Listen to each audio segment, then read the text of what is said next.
Hello, everyone, and welcome to Megan's Mystical Mashup, a spiritual conversation between me and a guest about life, the universe, and anything in between.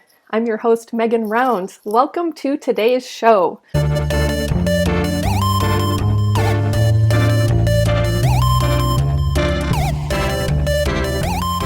Today's guest has been a member of the Lightworkers Lab for approximately 4 years now and spends most of her time in the lab light room and here in the main lab where she hosts her weekly program, The Inner Sanctum, which is every Sunday morning at 9:30 a.m. Central Time.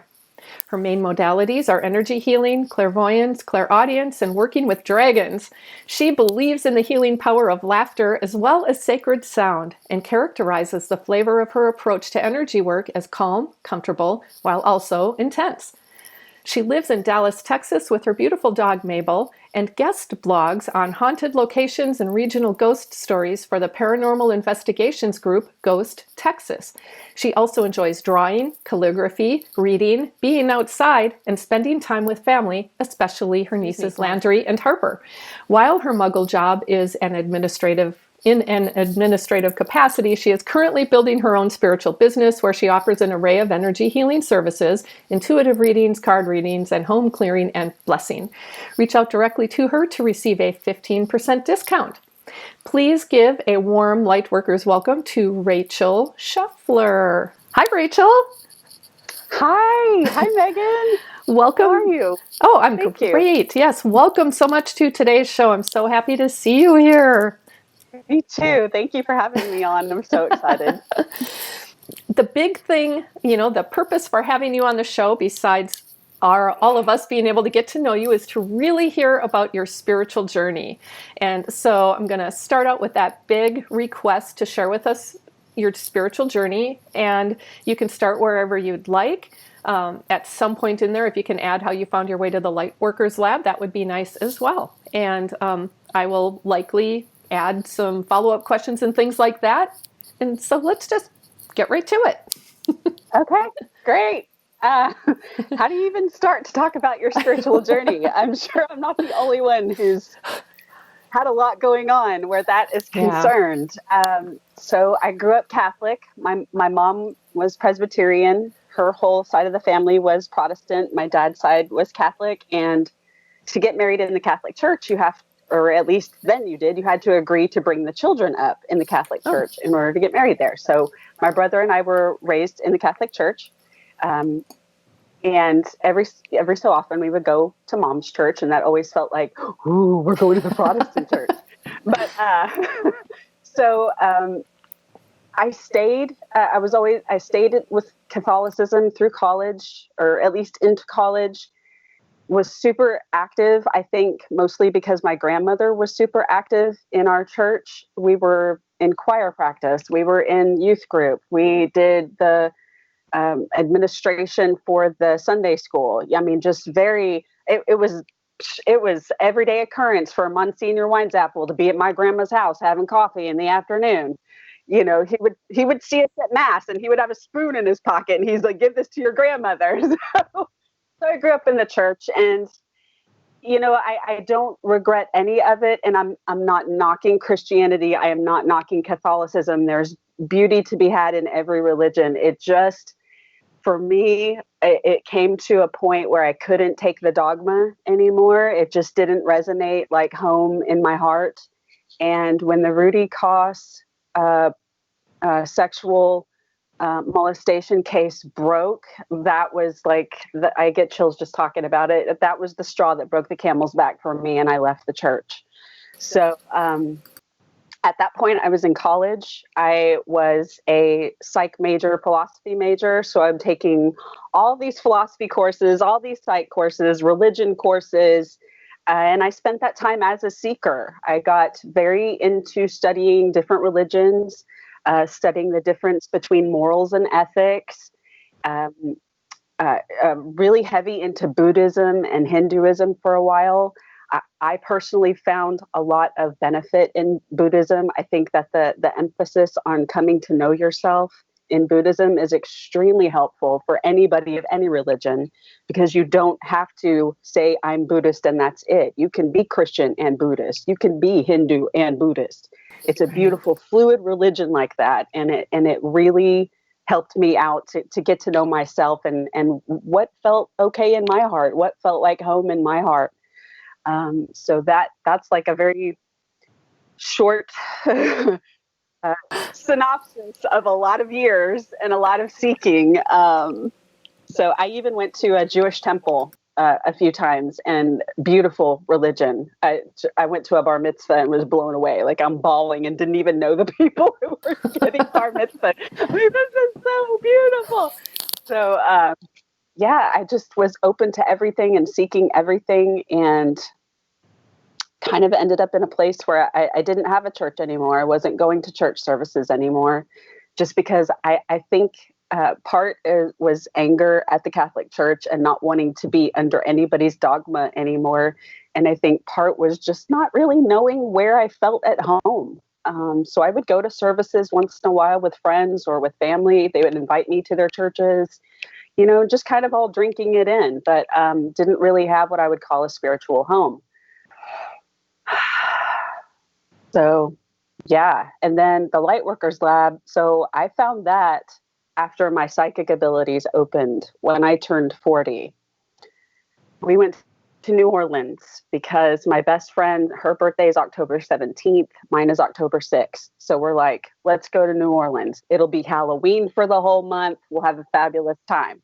Right. So we go to, and it's her favorite place on earth. So she knows all the places to stay and to eat and all this kind of stuff. So magnificent trip. So we spent a whole week in New Orleans for her 40th birthday at Halloween. You can't make this stuff up. So we stay in a historic haunted hotel. That is so cool. And there I had my first paranormal experiences. Now, my maternal grandmother was very likely psychic, because my mom has described many times that she would be in the kitchen cooking dinner or whatever, and she would stop everything and reach for the phone. I just need to call Evelyn. I just need to call Evelyn right now. Something happened. So she was very likely psychic. So my mom and I would have dreams while I was growing up. We would have dreams that would come true. And I was always sensitive, but I never put any of this together with like being psychic or anything like that. It's something that happened. So we go to New Orleans when I'm 40 and stay in this haunted hotel, and I start having paranormal experiences, and my dad is having paranormal experiences in his room as well. Wow. And I mean, it happened for the whole week. And when I came home, I thought, okay, it's a cool experience that you have in New Orleans, and now you can dine on that story for the rest of your life or whatever. But no, okay, things kept happening, and it just intensified, and it was coming all the time until gradually I'm talking to Archangel Michael. I'm like, Archangel Michael's here, and I'm talking, So there's no handbook that you get. Congratulations, you're psychic. Here's your handbook. It doesn't happen like that. And so, sorry guys. Sorry about that. Got really excited. The spirit's saying, no handbook. Confirmed. And so at that point, I didn't know where to go or what to do. I found a couple of Facebook groups, just kind of searching around. And I think spirit was leading me, because some of those groups I would have never even thought to search for, just by the way they were named, and they were so brand new and things like this. And then honestly, Megan, I don't know how I found the Lightworkers Lab. It was just there. I'm trying to see it in my head. And I remember seeing, the Facebook, the Lightworkers Lab, how many people like this, that page that tells you, okay, this is the group name and this is how many people like it or members or whatever. So I remember seeing that very clearly, but I don't remember if I searched for it. I don't remember if somebody recommended it to me. I don't remember. I joined and nothing was the same after that. It was a fabulous, safe place where you can talk about all these things and ask those questions and get that information. Yeah, definitely. Wow. I mean, it seems to me that going to New Orleans is like, if you're going to go any place in the United States, that's probably the best place to go for paranormal experiences. And it just sounds so appropriate to me. And That's how they advertise their real estate, haunted or not haunted. I think every place should do that, don't you? I mean, This disclosure, right? yeah. Wow. So when you started having those experiences, how did you even get to the point where did you feel comfortable talking about them in that space with the people you were with, or were you more like, what is happening, and trying to own it all yourself and not really express it? I mean, I think that for the most part, my mom, my brother, and I had always been kind of like a believer, like at least we were open to there being ghosts and stuff like that. So while we were on vacation, I was telling them that I was hearing things and having these interactions in my room. And dad said, I'm having these experiences too, to the point where he even went to the concierge desk or the like the lobby. Desk. Yep. Yeah, he went in there and he was like, who was on the roof working last night? And she's like, sir, no one was on the roof working last night. So we were all talking about it. It's like, I don't know if we drank too much or if we need to go do some more. I don't know. So I was talking about it with them on vacation. I did keep the rest of it quiet from the rest of the family after we came home because I don't know about anyone else's experience when their abilities opened, but it happened all so fast that there were times when I seriously, not joking, not making light, wondered if I needed to check myself in somewhere for observation. I was like, am I breaking with reality? Like, am I okay? Yeah. Because it all happened so fast and there was so much that, you grow up and they tell you that stuff's not real. And then you're living it and no handbook. Yep. So there was a time like right around that Christmas. So this happened in October, and right around Christmas, I was like, I just wonder if I need to go and check myself into a hospital. I really do. Ooh. Because it was so much, so fast, Yeah. So kept it really quiet and just stayed in the lab and just with my nuclear family. And then I came out of the woo closet to everybody I know last November. Wow. So approaching the year, congratulations. What a ride. Well, I would say it's something to celebrate. I mean, it's a really big step for people to do that. I know it was for me, but also other people I've spoken with on this show who have talked about that piece and how important it is, but also how frightening it can be because, you're putting yourself in such a vulnerable place and really open to other people's responses and potential judgment. How did it go for you when you did that? Yeah. It went really well. It was almost anticlimactic. It was actually Thanksgiving. So nobody really said anything to me about it. My cousin Jill and her son Landon, they cornered me after dinner and they wanted to know all the things, are aliens real? And, they're asking me all these questions. And what does it feel like when you're clairvoyant, and things like this. But it was very anticlimactic. And I was grateful for that because I know that that's not everybody's experience. Some people have lost family members, been kicked out of their own families, marriages have ended over it. So I felt very lucky that everybody was like, all right, if I don't know what to say about it, then I just won't say anything. And I was like, thank you. Yeah, I think it's nice when people are able to be open to hearing something that may not completely align with their worldview, but accept the fact that it is yours. And, I keep thinking about, I don't actually know that I've specifically in front of my entire family told them. I've told my parents, My sisters seem to intuitively know. And so I've just kind of left it at that. But they live in a different part of the country and I don't see them very often. So I'm not going to call them together for a Zoom call to tell them that I am, a light worker. I just don't feel the need. I do tell all of my friends, people that I want to have as a part of my friendship circle, know this about me. And it's a requirement that they accept that, because if they can't accept it, then I'm not going to pretend to be someone I'm not. I've done enough of that. Yeah. Amen. Amen. Well, so since then, how have things, and especially since your, let's call it your awakening, even if you may not define it that way, I don't know, how would you define it? Your, 40-year New Orleans Shazam moment, and how life has been since. Great word for it.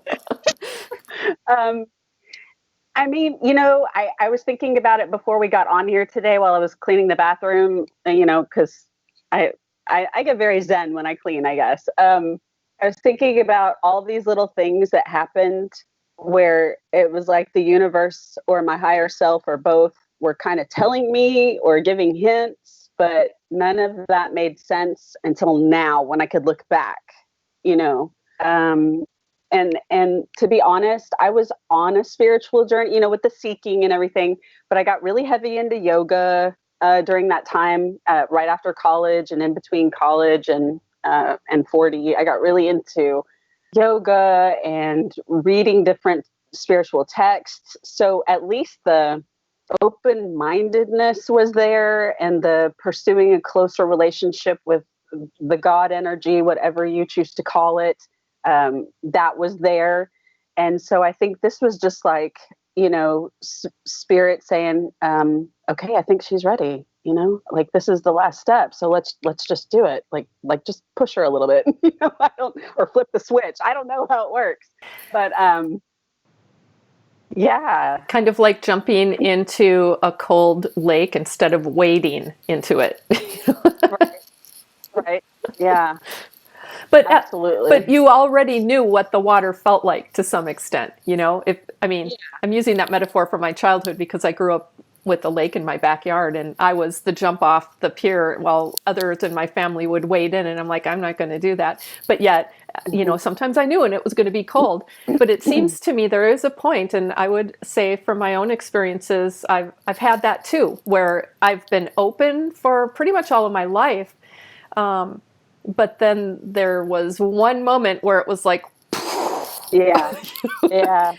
And it changed the trajectory of my life. And in telling the story, I think for others, who haven't gone through this particular experience, it's hard for them to understand why it was that big of a deal. But it was a huge deal for me. And that and again, like you had said, looking back, I can see all of the kind of breadcrumbs that were laid out ahead of that time. Whereas before that moment happened, I hadn't really put anything together. It was like doing the connect or laying out the dots to do the connect the dots. And now I'm connecting the dots. Yeah, exactly. It's a great way to say it. I am so curious about two things. So I want to make sure I get them out there so we can talk about them, and then we can kind of go wherever after that. But the first thing, okay, I'll say both things and you can choose which one to talk about first, assuming you want to talk about them. If you don't, that's okay too. But one is working with dragons. When I read your introduction, I smiled because that's so cool. I just love that. And I want to know more. Okay. So there is that. And there is your occasional blogging for Ghost Texas. And how did that come into your life? And what's it like? And what do you do for that? Okay. So it's a lot more questions, but the main pieces are dragon and paranormal blogging. Yeah, totally. So the dragons,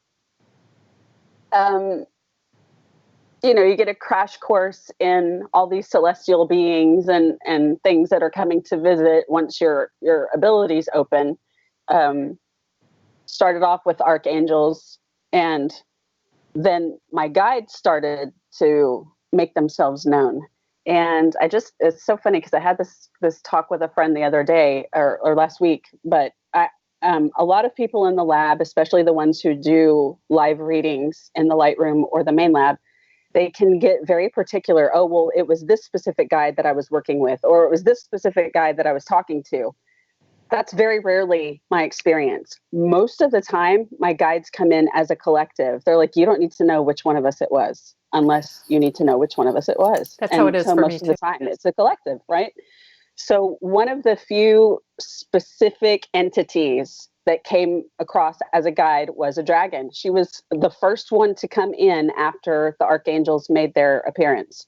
And she is a fire dragon, and her name is Raiha, or at least that's what she lets me call her. And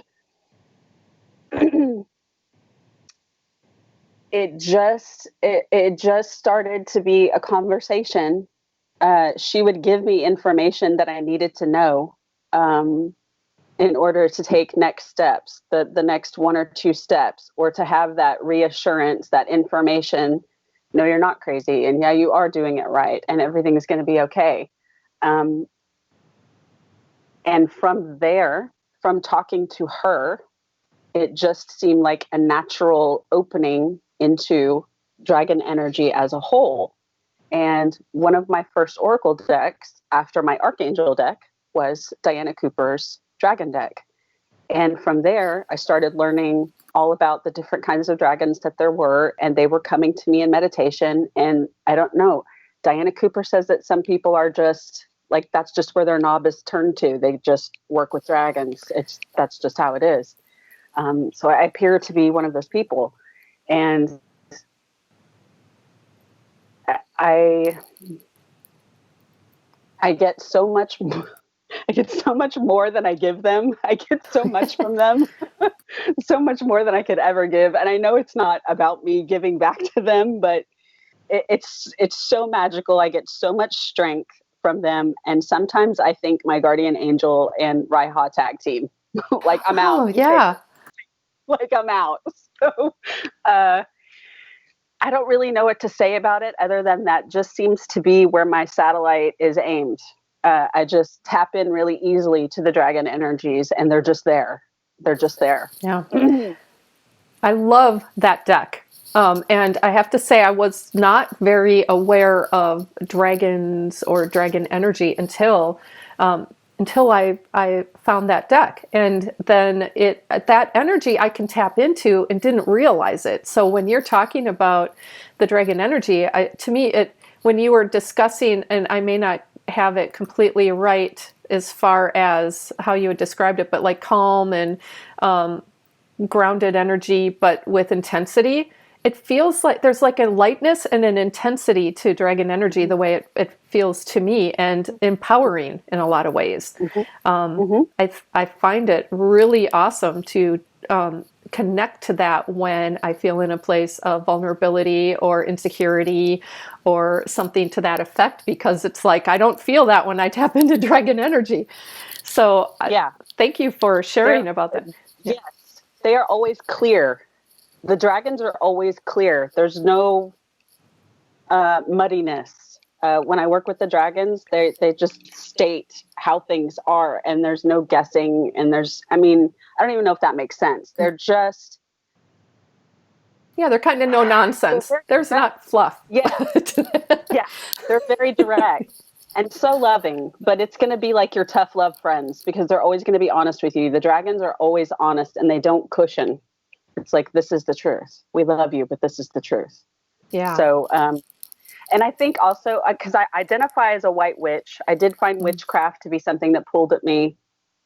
And it just makes me laugh because I think the dragons were setting the stage to introduce themselves. I think Raiha was setting the stage to introduce herself, because when I started studying witchcraft, I started reading this book as like Witchcraft for Dummies, right? kind of breaking down these centuries old concepts into modern language is what the book was. So they're like, so let's talk about dragons, because you guys are going to need to know about dragons when you're casting a circle and making your spells and stuff. And I was like, Mom, witches believe dragons are real.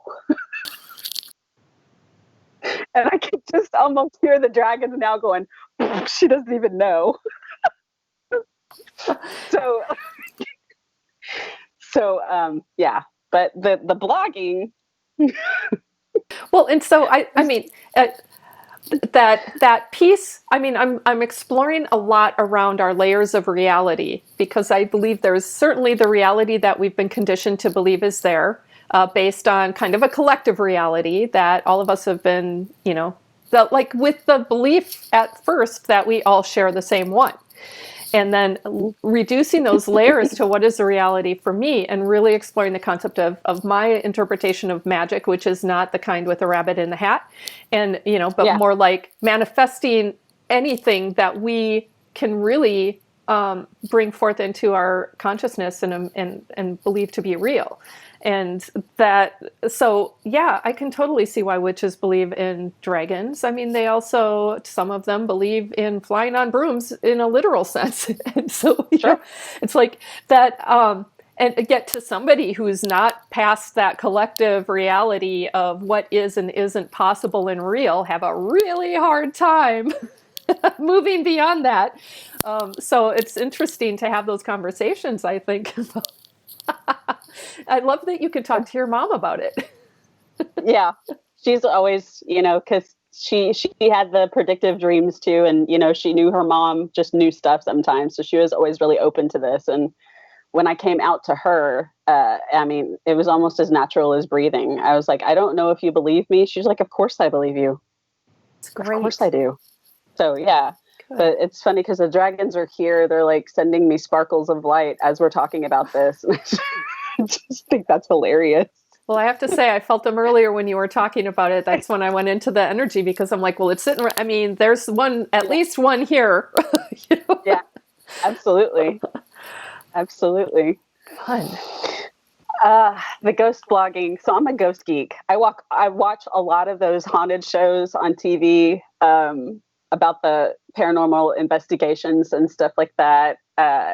And I think also I just love that stuff because it's what I experienced in New Orleans that kicked all this off, or feels like it kicked all this off. And I just find it also on a personal level. And I wrote this in one of the blogs that I wrote for Ghost Texas. Like, it breaks my heart, the thought of earthbound spirits that are not able to move on for whatever reason breaks my heart, because divine is so loving and so whole, so healed and whole and joy and love and belongingness and completeness and all these beautiful words that don't even come close.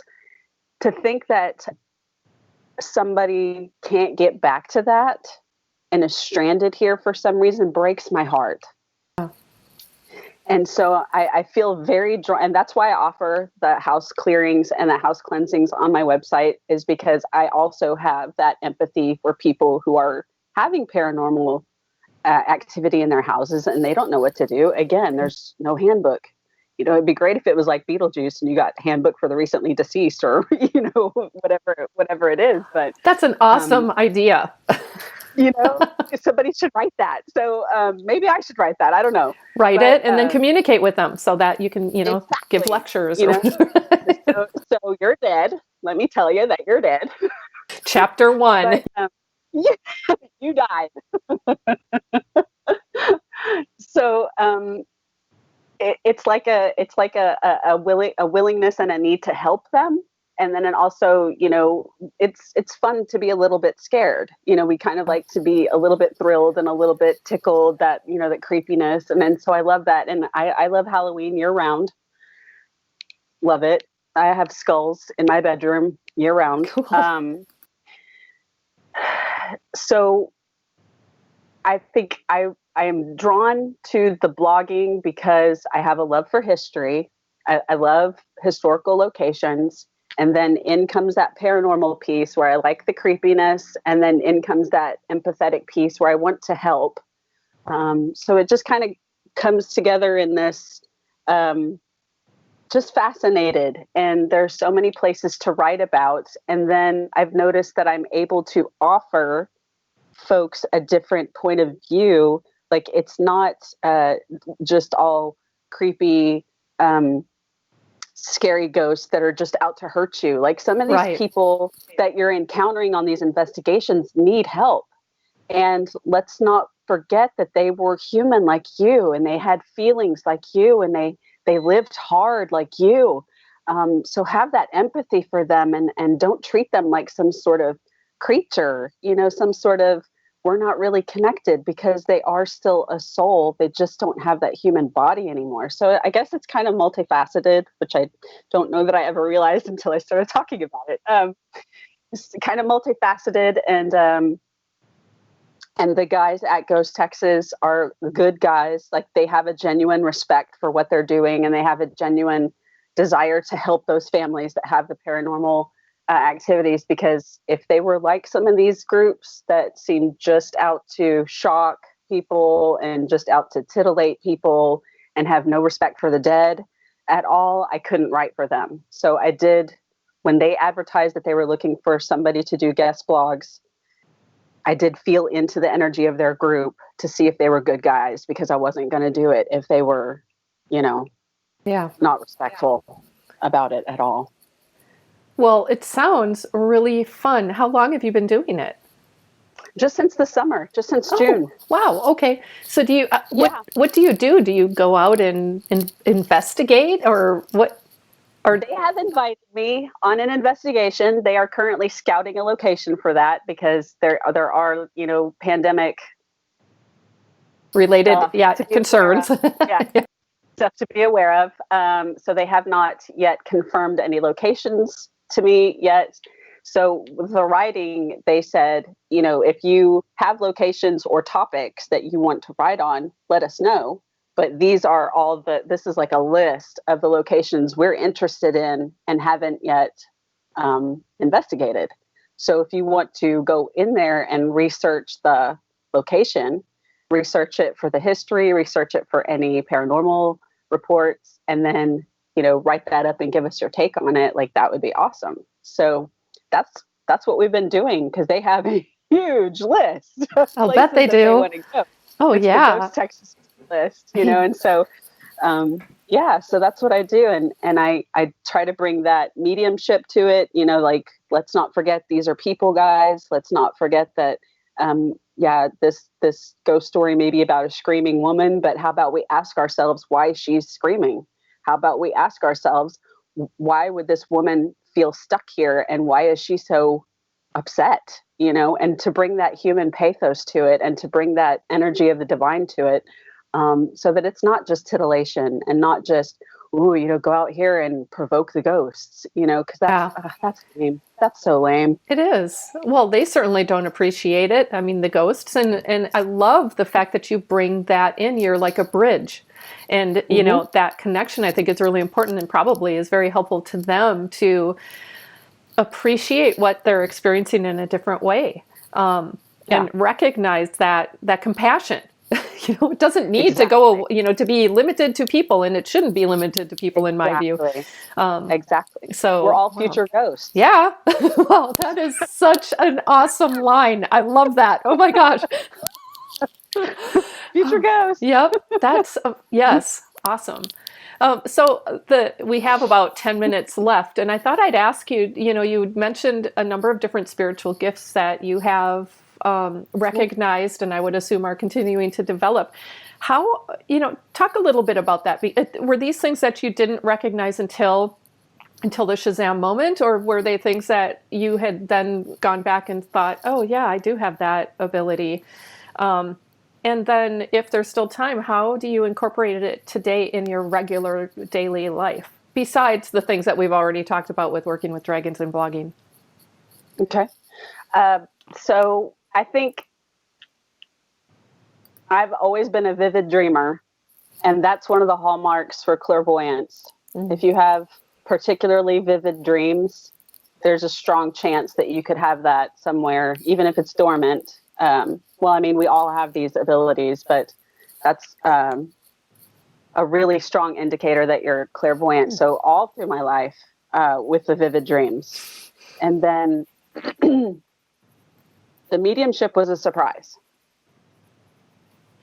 I had a dream about my maternal grandmother. I never got to meet her. She passed of breast cancer the winter before I was conceived. So she died in December. I was conceived roughly end of January, February. So it's highly possible we were best friends, at some point with the crossing over. I don't know. But I had dreams about her before a couple of my cousins got married. But I never, I didn't check out any mediumship shows before that, wasn't even remotely interested, wasn't on my radar. And I think that was the one that I had the hardest time with, because that's the one that made me feel like I was crazy. Yeah. How can I be talking to these people in my living room when they're not supposed to be real? Because talking to yourself or talking to people that aren't there, everybody says, okay. It's been a lifelong thing for me. What medications are you on, and is your dosage correct? So the clairvoyance is, at first they all seemed very distinct and regimented. Okay, this is clairaudience. Okay, this is clairvoyance. Okay, this is a mediumship. But as I've come forward, they all just sort of swirl together now. And I'm assuming that's part of some grand design that I'm not privy to. And a lot of the time it keeps me off balance in readings, but I think that's on purpose. I think that's for greater trust in spirit, to allow things to come through and just trust that it's the right thing, because I can't lean on that clairvoyance like I could in the beginning, because it's going to switch. All of a sudden, I'm not seeing anything anymore. I'm hearing. Yeah. Or all of a sudden, I'm not hearing or seeing. I'm just feeling. So they seem to have swirled together. And for a long time, I really chased the mediumship, because I think in popular culture, with Long Island Medium and Tyler Henry and Mama Medium and all these kinds of shows, that's sort of like a brass ring.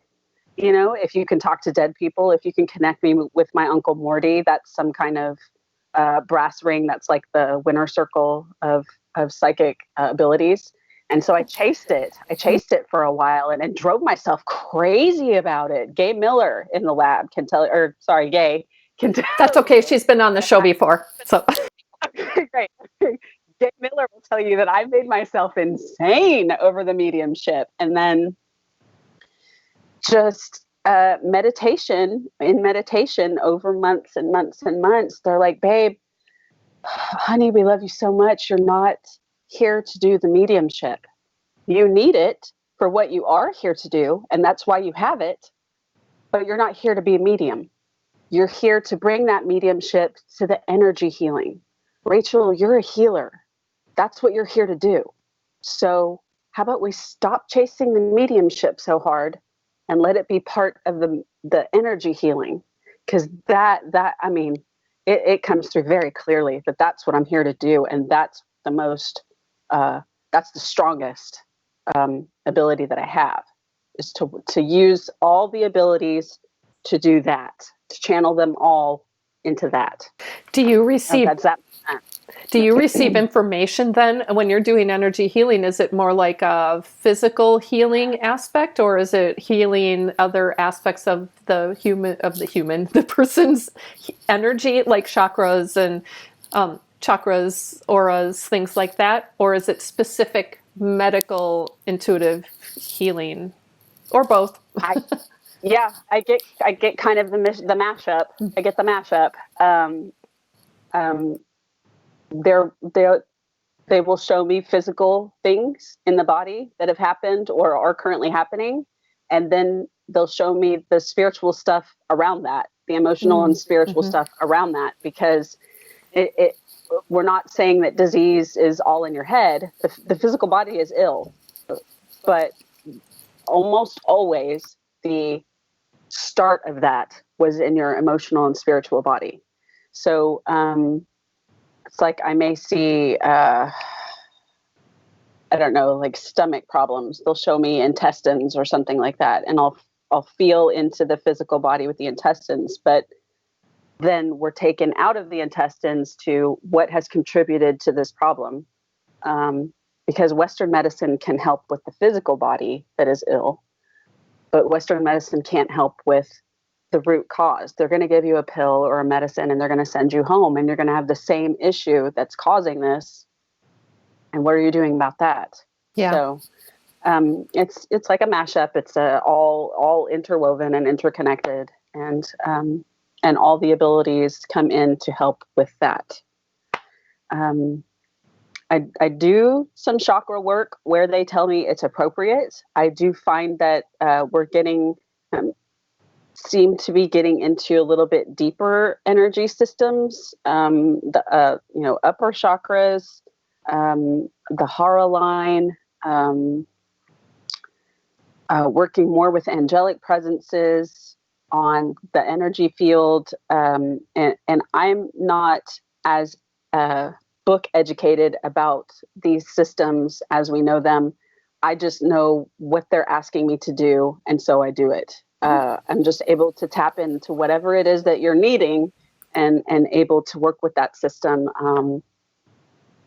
galactically, with the star races, the angels, with beings that have never been human, so it all comes in together, and your highest self and your guides and source, they just let me know what needs to happen, and I facilitate. Yeah. Wow. Thank you so much for sharing that. I wish we had more time, because I would love to do a deep dive into the topic of trust, but we only have like 4 minutes.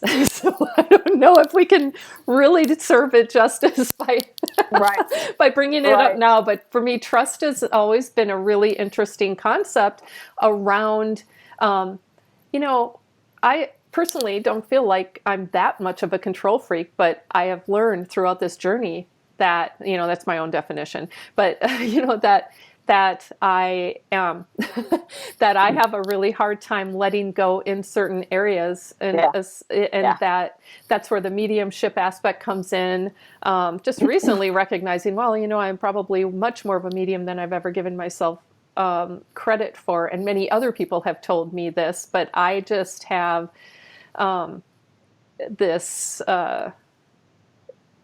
It takes a great amount of effort for me to release my own consciousness to an area where I can fully commune with the spirit world. I have to be in the right place to do it, and I'd really like to be able to do it more frequently. And I actually think I do it more frequently than I give myself credit for. But there's an element of trust, of relinquishing my own, in a sense, sovereignty to an unknown, because oftentimes I don't know who's talking to me. I'm not at the point where I get that clarity of information. And when I do get a name, I often think I'm making it up myself. So I haven't gotten that element of trust either. It's like, okay, come on, I just saw a name and now it's here in my head. It's like, is that real? So anyway, trust. Maybe one day we'll have a chance to talk about that in more detail, because I'd love to hear your perspectives on that. But I thank you so much for sharing your spiritual journey with us, and your perspectives and your experiences. This is a really fun conversation.